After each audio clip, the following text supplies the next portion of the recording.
dans Constellation familiale, explorer les liens invisibles, une série audio pour éveiller les consciences, libérer les mémoires et retrouver sa juste place. Je suis Nathalie, facilitatrice en transformation intérieure et en constellation familiale. À travers chaque épisode, je vous invite à un voyage sensible, accessible à tous, pour mieux comprendre les racines invisibles de nos vies, explorer ces liens qui nous habitent pour mieux les comprendre, les honorer et s'en libérer, afin d'entamer un chemin de réparation. Installez-vous confortablement et ouvrez grand votre cœur. Puis, laissez-vous guider par la voix du chant qui sait. Dans cette première partie de la série, on a posé les fondements. On a vu ce qu'est une constellation, les grandes lois du système, les loyautés inconscientes, les intrications, les rôles, et ce que le corps peut nous révéler, parfois bien plus que nos pensées. Aujourd'hui, on clôture cette partie 1, comprendre les fondements avec une question souvent posée. Pourquoi faire une constellation et à quel moment? La première chose à dire, c'est qu'on peut tout consteller. Derrière chaque symptôme, chaque blocage, chaque difficulté relationnelle ou émotionnelle, il y a parfois une histoire plus grande qui agit sans qu'on le sache. Et les constellations offrent un espace pour donner du sens à ce qui nous échappe. Alors, pourquoi venir? Parfois, c'est parce qu'on tourne en rond, malgré nos efforts. On répète les mêmes situations. On ressent une sensation floue. Ce n'est pas vraiment ma vie, mais je ne sais pas pourquoi. Voici quelques situations fréquentes. Tu vis des relations amoureuses qui échouent toujours de la même façon. Tu n'arrives pas à te sentir légitime ou à trouver ta place, dans ta famille, dans ton travail. Tu te sens bloqué, en échec, malgré des compétences réelles. Ton corps exprime des mots récurrents, inexpliqués, malgré des examens médicaux.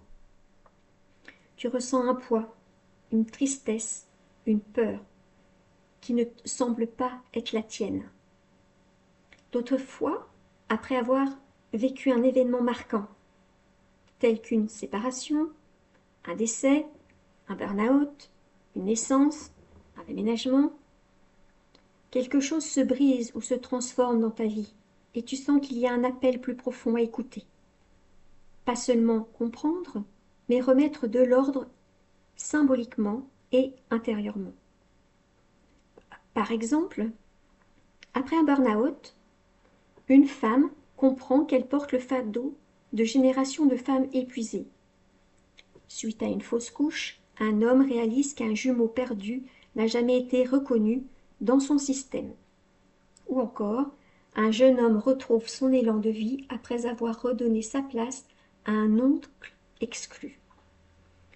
Ce que permet une constellation, ce n'est pas une solution immédiate, parce que ce n'est pas une baguette magique. C'est une mise en lumière, un réalignement, un mouvement intérieur qui peut ensuite se déployer dans la vie réelle. On ne force rien, on n'exige rien, on ouvre un espace pour que quelque chose se repositionne de façon juste, au rythme du système et au rythme de la personne.